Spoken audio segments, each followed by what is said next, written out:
ხშირად იძახიან, რომ Ferraris ფასი უფრო მაღალია ვიდრე ხარისხი. და Ferraris რეალურად თავისი სახელი ყიდის, თვითონ Ferrari. ამის გასარკვევად ჩვენ გადავწყვიტეთ, რომ Ferraris უფრო დაუახლოვდეთ, მაგრამ მისი ხასიათი და სული რომ უკეთ იგრძნო, აუცილებელია რომ ჩამოხვიდე იტალიაში, კონკრეტულად კი Maranelloში, Ferraris სამშობლოში.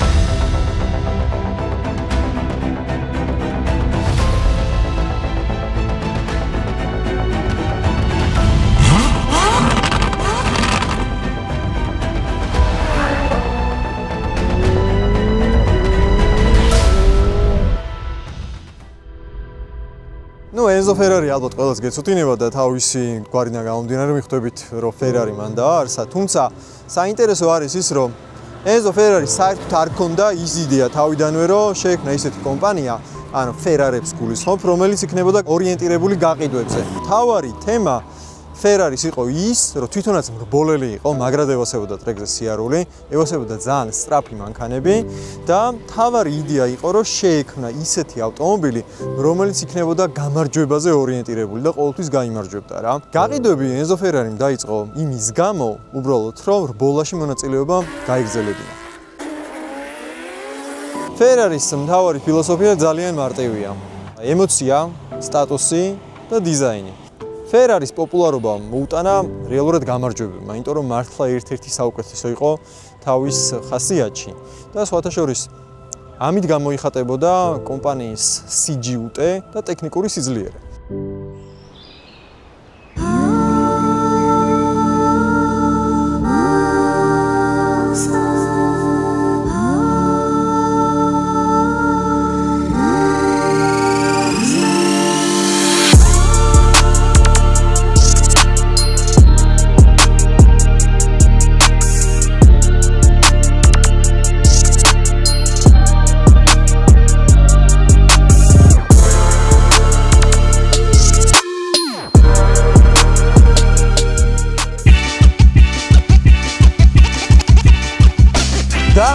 ასე, მოკლედ, დადგა ჩემ ცხოვრებაში ის მომენტი, როდესაც Ferraris საჭესთან უნდა დავჯდე, გავაჭენოთ Ferrari, რასაც ქვია და თან სად Maranellos მთებში, ამაზე ალბათ ვერც კი ვიოცნებებდი ოდესმე. ეს არის 488 მოდელი Spideri, რომელსაც აქვს 3 და 9 ლიტრაჟობის ძრავი და რომელიც არის B-turbo. საბოლოო ჯამში გამოიმუშავეს 670 ცხენის ძალას. ვიზუალზე არც მინდა ვილაპარაკო, უბრალოდ ისეთი მშვენება არის. ულამაზესია. ალბათ ლაივში რო ნახავთ, ბევრად უკეთესი იქნება. თავისი წაგრძელებული ფარებით, თავისი დეტალებით, Ferraris ლოგო უბრალოდ რომ Ferrari არის, აი არ ვიცი, ალბათ ორმაგად და სამმაგად, აი ენთუზიაზმით ახსავსე უყურებ ამ მანქანას, იმიტომ რომ იცი რომ იტალიის უდიდესი ისტორიის მატარებელია ეს ბრენდი. სალონზე რა თქმა უნდა გადავალთ, ოღონდ მე მინდა რომ სალონში რეალურად ჩავჯდე და ისე მოგიყვეთ ყველაფერი.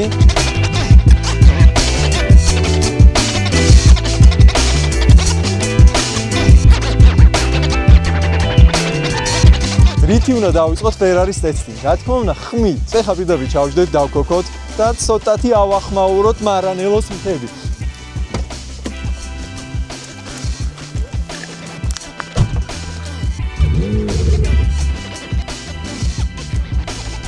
ნახოთ.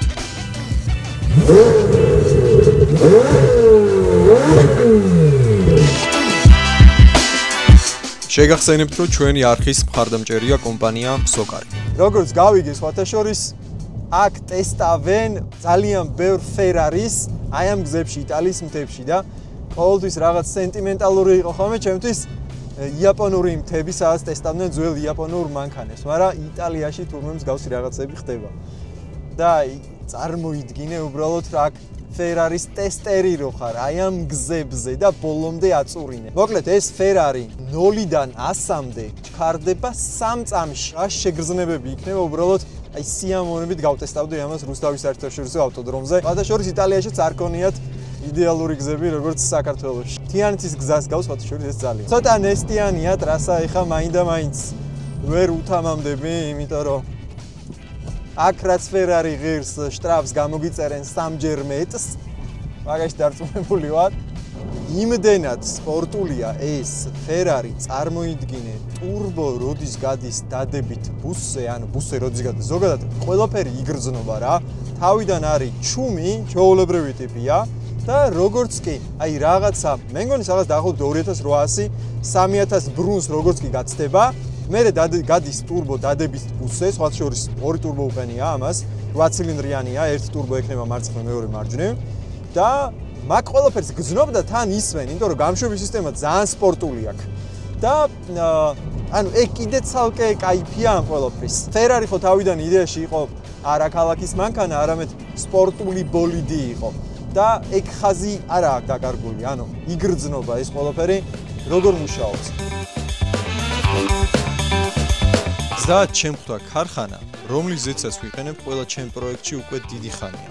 ამიტომ გადავწყვიტე ვესტუმრო და უფრო ახლოს გავიცნო პაკელოს გუნდი. ნახო იტალიური მიდგომები და ღირებულებები ზეთთან მიმართებაში.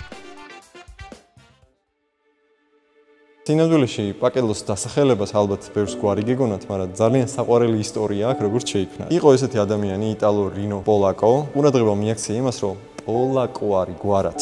და არა პაკელო. მისი ძალიან ახლო ნათესავი, პატარა ბავშვი პოლაკოს ვერ იძახდა და ეს დამახინჯებულად პოლაკოს იძახდა როგორც პაკელოს.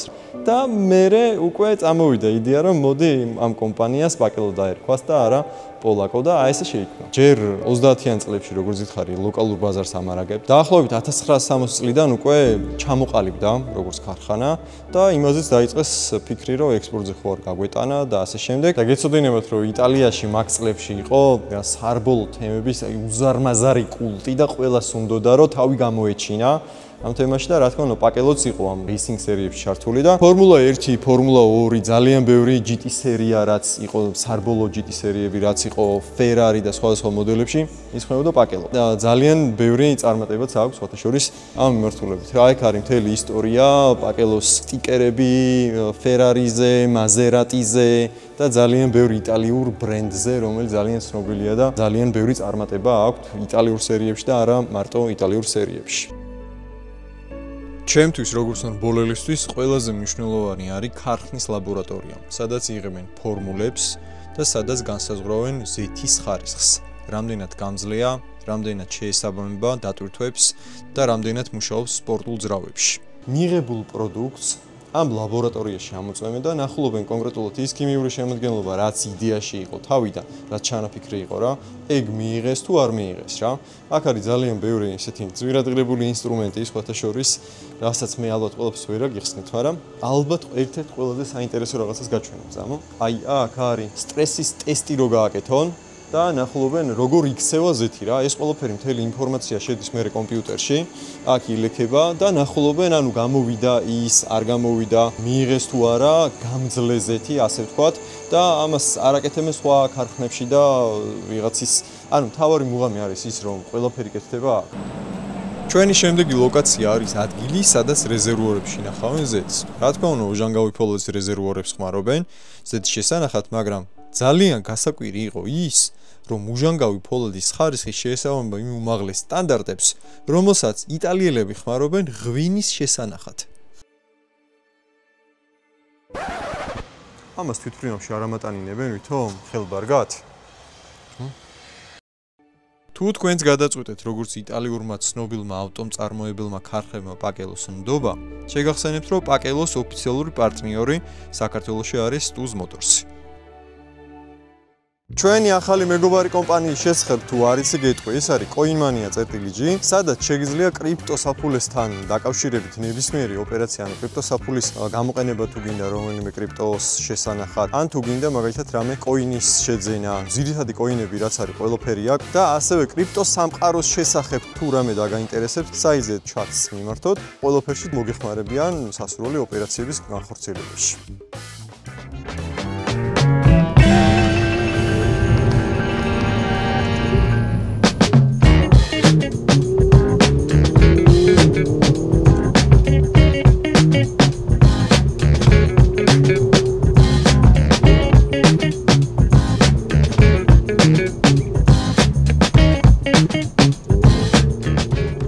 მანუალზე რო გადავთავ აბსოლუტურად სხვა არის. ანუ კიდევ უფრო მეტი შეგრძნება მოდის. ეხლა დიდი ამკა იყო და მაგით გავჩუმდი. უფრო დიდი შეგრძნება მოდის ვიდრე მანამდე იყო, იმიტომ რომ შენ აკონტროლებ ამ ყველაფერს. და გადართვების ხმა ეხლა Ferrari-ს რო არ შეეშლებოდა ეგ უნებრივია რა თქმა უნდა. თორკი დაბლიდანვე აქვს სხვათა შორის. ეგრევე გაკრავს. მაგრამ ისეთი სწორი ადგილი მაინც ვერ ნახე რომ ბოლომდე გავიმეტო მანქანა. თან აზულობ Ferrari-ს გამეტებაზე ვლაპარაკობ. ჩემი შემდეგი გაჩერება იყო Maranello-s Ferrari-s მუზეუმი, სადაც წარმოდგენილია Ferrari-s ძველი მოდელები, თანამედროვე მოდელები და ასევე Ferrari-s ისტორია თუ საიდან დაიწყო, სად მიდის და რა გზა გამოიარა.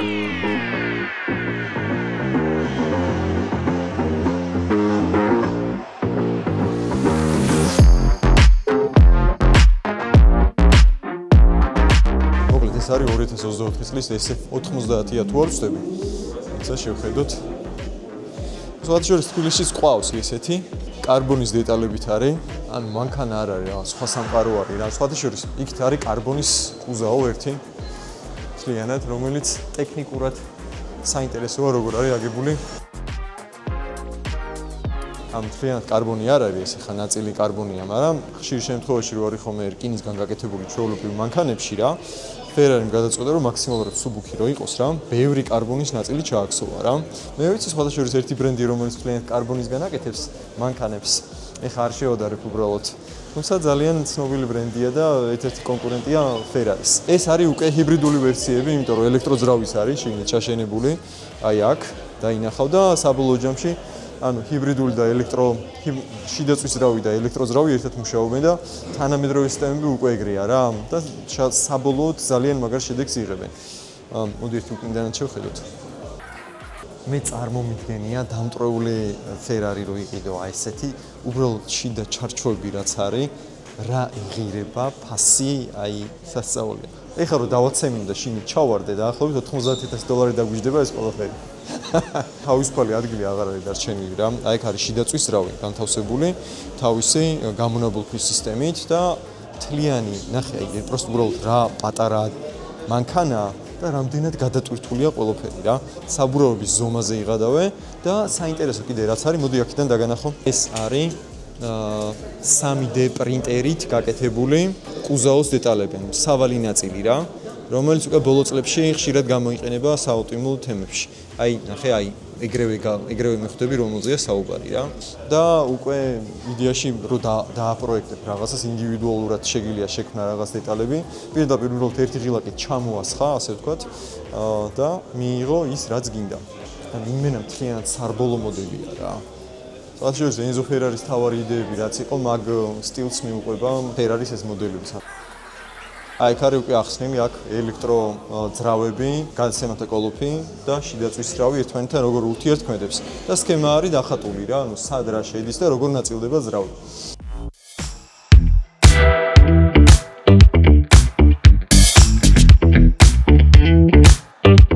Ferrari-s ფერის დასმა არის რაღაც სასწაული ფერი. აი მარტო ფერზე აქვს იმდენი ნამუშევარი, აი ლურჯ ფერზე არის ხა საუბარი. თავის კრისტალებით და თავის სატურაციით. მგონია რომ 0.6-იც რო შეღებო აი ამ ფერზე რაღაც სასწაული გამოვა. იმდენად მაგარი ფერი.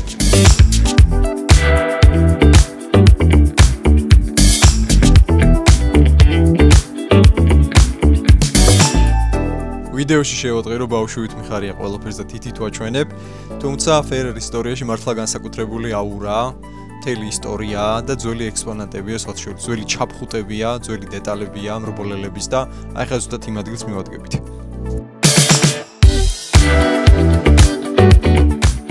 აი ეს კიდე ლეგენდარული ჩაფხუტები, რომელსაც თავის ხასიათი აქვს.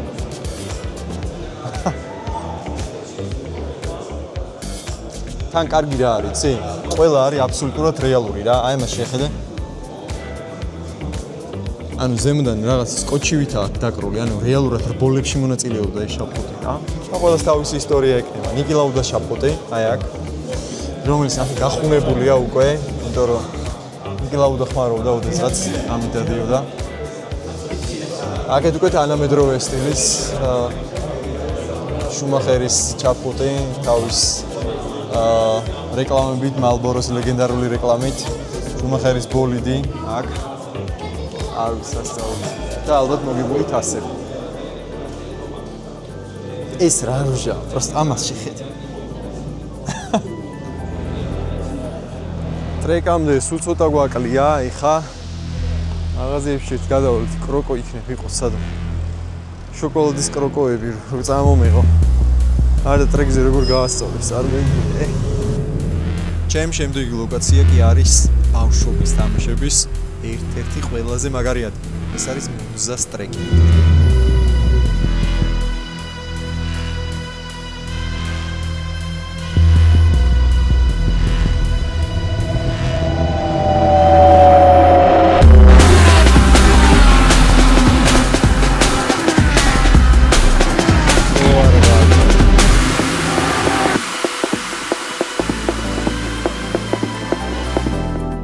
ფათაშორის ძალიან ბევრი საერთო აქვს ხოლმე რაღაც დრიფტის ჩემპიონატებს და ესეთ ჩემპიონატებს, იმიტომ რომ ეხლა რასაც ვათვალიერებ, ყველა თავისი ავტომობილით არის ჩამოსული, ოღონდ ბიუჯეტი რა თქმა უნდა ბევრად დიდი აქვს ვიდრე ჩვენ. აი ხა, ნახე ყველა გუნდი არის თავისი მანქანებით ჩამოსული, გახსნილი აქვს კაროები, იქ საბურავებით შემომჩნიე, გამზადებული იყო და მზადდება დაახლოებით იგივეა რაც დრიფტის ჩემპიონატებზე რა. აი ხა ჩვენ რას უნდა შევადაროთ თუ არა დრიფტის ჩემპიონატებს. უბრალოდ ეს ყველაფერი არის უფრო რაღაც სხვა კულტურით არის. იტალიური სულისკვეთებით არის და ბევრად მოწესრიგებული მანქანებია, რა თქმა უნდა, ვიდრე ჩვენთან, იმიტომ რომ Porsche-ები, Ferrari-ები და ბევრი ისეთი მანქანაა, რომელიც აი უბრალოდ რო ხედავ, თვალს ვერ წყვიტავ, აი არ შეგიძლია რომ თვალი მოწყვიტო. ნელა კიდე შეგნით შევალ, ყველაფერში დავლაგდებით, გავარკვევ და თან მოგიყვებით. ხო არა, რა და. რო გითხრა რომ ახლოდან ძალიან მოწესრიგებულია თქო, არა. იმიტომ რომ ნაიარები, ბევრი ნაიარები აქვს რბოლებიდან გამომდინარე. მოიცა უნდა განახო. სხვათა შორის ეს Ferrari-ები რო ყოფილიყო ლუქს ავტოსფერით დაფარული, ამ დღეში არ იქნებოდა შეინარჩუნებდა მაქსიმალურად იერსახეს და სიბრიალეს აწასი, რომ ჩვენ ნოვასწავლოთ იტალიელებს, ამდენი რაღაცა ღმერთო ჩემო.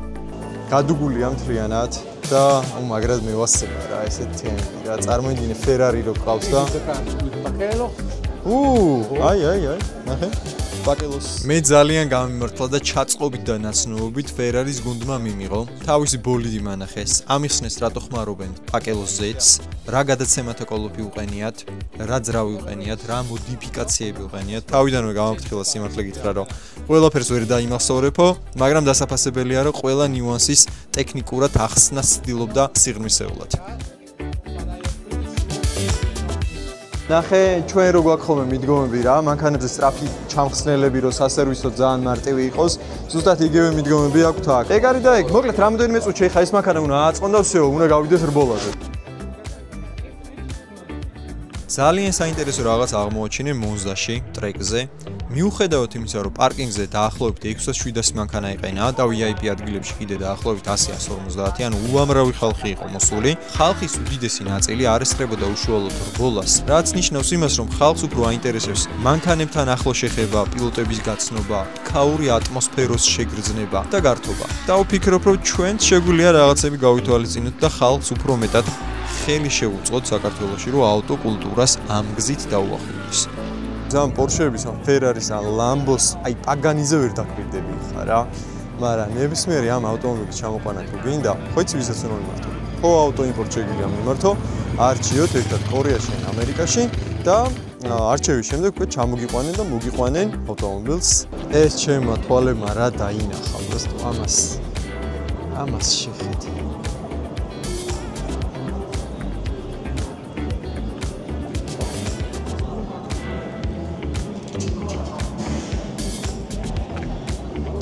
როგორც მახსოვს სრულიად კარბონია. აბსოლუტურად მთლიანად, ანუ ზარაც კარბონი აქვს. და ნუ რა, ყველა დატრიალებს და სურათებს უღებს. ეხლა არ ვიცი აქედან ჩანს თუ არ ჩანს, მაგრამ აი ეს სტრუქტურა, რასაც ხედავ, ეს ლურჯი რაც არის, მთლიანად ცისფერი კარბონია რა, მოცისფრო კარბონია, ან კარბონია და ზემოდან უბრალოდ ლაკი აქვს ცისფერი გადასმული. ცა სალონში ჩაგახედებ. რა საოცრება ხდება ჩემი და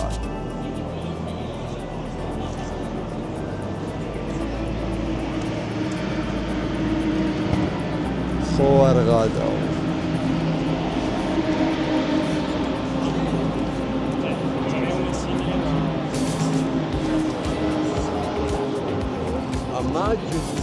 არა. მანქანა არ არის. ანუ მართლა სასწაული. სხვა სამყაროდან არის გადმოსულეთ. საბოლოო ჯამში Ferrari-s გუნდმა მოიგო, ეს არის GT3 IM კატეგორია, ერთ-ერთი ბევრი კატეგორია იმართება აქ, მაგრამ რაშიც მონაწილეობდა Ferrari-s გუნდი, გაიმარჯვა, გულოსავთ კიდე ერთხელ. ძალიან მიხარია, რომ ჩვენ ვიყავით ამ გუნდთან ერთად, ჩვენ ვნახეთ რაღაცეები და ზუსტად იმ Ferrari-მ გაიმარჯვა, რომელსაც ჩვენ უყურებდით და ჩვენ ვქომაგობდით, რა. აქედან კიდე მოლოცვები იტალიიდან ალბათ არავინ არ ვიყურებს. თუ ვინმე უყურებს, გილოცავთ, ქართველი თუ ხართ, გილოცავთ. ძალიან მიხარია, რომ რაღაც ახლო შეხება გქონდა და აი ესე კარგად დასრულდა Ferrari-s ასპარეზობა ამ ჯგუფში. ერთი ძალიან უცნაური რაღაცა, რაც შევამჩნიე Ferrari მარანელოს, რომელიღაცა ზედა სოფელში დავდივართ ამ წამს და აი ციმციმის ღილაკები საიდან გქონდეს თქვენი აზრით. ძალიან უცნაური იყო, მაგრამ ესე იგი ციმციმის ჩასართავი ღილაკები აქვს საჭეზე, ღილაკები აქვს ზემოდან და ახატია პირდაპირ ციმციმის ნიშანი, ანუ მარცხენა და მარჯვენა მხარე რა. და ცოტა შეგუება გიჭირს, იმიტომ რომ ოდესღაც საჭეს ატრიალებ, ეს ციმციმის ღილაკები ზოგიერთ სხვადასხვა პოზიციებზეა რა, იმათ დატრიალებულ საჭეზე უკვე სხვაგან მოხდება მარჯვენა მოხვევის ღილაკი და შეჩვევა გჭირდება. თუმცა ეხა Ferrari რო ყავს, მე მგონია რომ ამ ნაკს ჩვეულებრივად გადაიტან სალონიდან რო ხედავ Ferrari-s და აი ამ ფორმებს, ანუ გულისხმობ მარცხენა და მარჯვენა კრილოს, აი ამ უნიკალურ სარკეს საერთოდ სხვა ხასიათზე მოდიხარ. ესაც ალბათ სალონის განხილვაში ყველა ვარიანტი უნდა მეთქვა, იმიტომ რომ სალონიდან ხდება ეგ ყველაფერი. Ferrari-s ტესტირება, Monza-s ტრასაზე ხმაური და Ferrari-s ისტორიის გაცნობა გაგზნობინებს მხოლოდ ერთს. ეს უბრალოდ ავტომობილი არაა. ეს არის ემოციების ზღვა საბურავებს. ძრავის ხმა, გაზზე ფეხის მიდგმა, ხედი სალონიდან და შეგრძნებები, როცა Ferrari-s საჭესთან ზიხარ. გეუბნება თუ რა სიზუსტით არის შექმნილი ეს ბრენდი. Ferrari არ არის მარტო დანიშნულების წერტილამდე მისასვლელი საშუალება. ეს არის ემოცია, რომელიც მხოლოდ Ferrari-s საჭესთან გეუფლება. და თუ შენს იგრძენი ეს ემოცია ვიდეოდან, ოდნავ მაინც და ელოდები შემდეგ სერიის ნახვას. არ დაგავიწყდეს ჩემი არხის გამოწერა. მადლობა, რომ უყურე ვიდეოს და მომავალ შეხვედრამდე.